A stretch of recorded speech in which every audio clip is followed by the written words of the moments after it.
All right, well, I'm out here at the North Carolina site. This is going to be a relatively quick update because there's not a whole lot to see yet, but I wanted to do an update on this windbreak project that I started. Technically, I started this 2 years ago, but I really did a lot more work this last winter. So 2 years ago, maybe it'd be easier if I gave dates.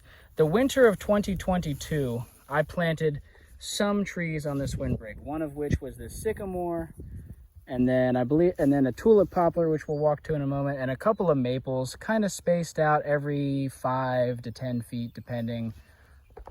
You know, like with everything I do, I don't really measure spacing, but you know, you can see there's a sycamore here. The next red maple that I planted in 22 was this guy right here, red maple. And then what I did, and I didn't really make any videos on that, but what I did make videos on, you can check out if you're interested. I came in the winter of 23 and planted a lot of very small bare root seedlings of things like oak. Right here is a red oak. Right here is a not very happy but alive white oak. And then also various hickories, persimmons, all sorts of different trees. And I did put a little bit of mulch down, but definitely not as much as would be ideal. If we get down here low, you can see I went a little bit higher on that side. I didn't really have time to add a whole lot of mulch to this other side. It was just simpler with the wheelbarrow to kind of come and do one side. Anyway, if I dig down here, I can kind of give you guys an example how deep we go. We're about at soil there, so about that much mulch, a little bit deeper on this side, and you can see it's definitely not enough to prevent the weeds and the grasses and things from moving in. But the goal is that we're hopefully at least retaining some moisture. You know, it does get very dry on this area. You can see how much larger this tulip poplar is here, right? Again, been here since the end of 2022 versus some of these little hickories. You can see this oak didn't make it, or maybe it did. Maybe maybe it's resprouting. Top killed and resprouted. Hickory, different type of oak. And you can see the dense, you know, if you didn't see that other video, if you saw this other video, you'll know, but the density is incredible here. I planted trees every several inches because I knew the soil here is poor. I'm not able to water. It's dry. You know, the weeds are going to encroach in. I don't have any idea what the survival rate is going to be like. There's no fencing. So I want to ensure that I get a thick canopy of trees in the long run. I wanted to really hedge my bets. And also I want this wall to close as soon as possible. You know, the sooner we can shade out the ground in this little area and kind of have a bit of a windbreak, the better it's going to be for these trees. You can see one of the red maples here. Now, red maples are an early successional species. They're very hardy, very adaptable. And so this is a good example of how rough the conditions are here. Red maple really will survive anywhere. This tree's been in the ground since the end of 2022. It's now almost the middle of 2024. So almost 2 full years.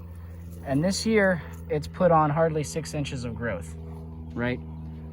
It's just, this is a difficult spot for trees to establish. This one's a little greener, a little happier. So you can see this one's put on a lot more growth in this season. Let's see, where can we spot? So this one, the growth point starts down here. This guy's put on like 1.5 feet of growth. So it just varies from tree to tree. The soil probably varies, you know. The trees were not all exactly the same size when I put them in, right? This is a box elder in its 2nd year. I planted this 2023, end of 23. Look how big this box elder is. 2nd season. That's crazy. They're so fast growing. I love these trees. Now, you can see the color in the leaves here, though. This tree is not incredibly happy. It's definitely looking for more nutrients and water. But I think it'll be okay. Got some nice white oak. These are Osage orange. So most of the trees that I planted are alive. A lot of them don't look thrilled, but I think, as I've said, with the soil and the dryness here, that's to be expected. Japanese beetles are out. What can you do? I guess there's things you can do. I'm not going to do anything about it. There's a black locust here. Really excited about these. Again, this is its 2nd season. You can see how thick it is, how tall it is. Another red maple here. If I go by super fast, you can't really see, but like black walnut. There's a willow oak down in here. There's another hickory right here.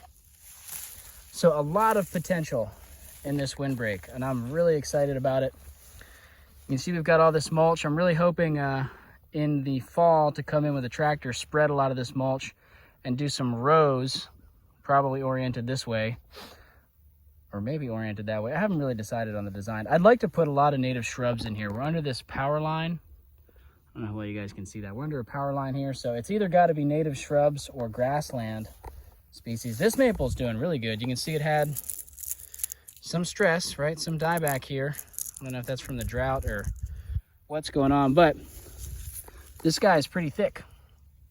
Putting on a lot of growth, well on its way. Very exciting to see.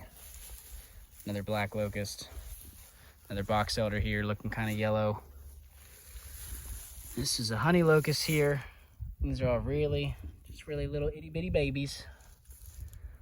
Little Osage orange, another white oak. You get the gist. It's all kind of just repeating the same pattern all down this line. We have a little stop here because I didn't want anything too close to this utility pole. Eventually we'll hopefully get some shrubby stuff or some herbaceous material there, but for now I just mow the grass somewhat regularly. Another red maple. That one's looking pretty good. This line is mostly red maples. I didn't stick anything in between them yet. This is where I can supplement more this year. But if you watch that original video, I did a lot of seed. I put down a tremendous amount of seed to try a direct seeding experiment. It has not been going amazing. You can see some of the red oaks germinated. Obviously they were having some issues with drought, some of them, or maybe a mouse nibbled the roots, but there's been some germination on some of the red oak.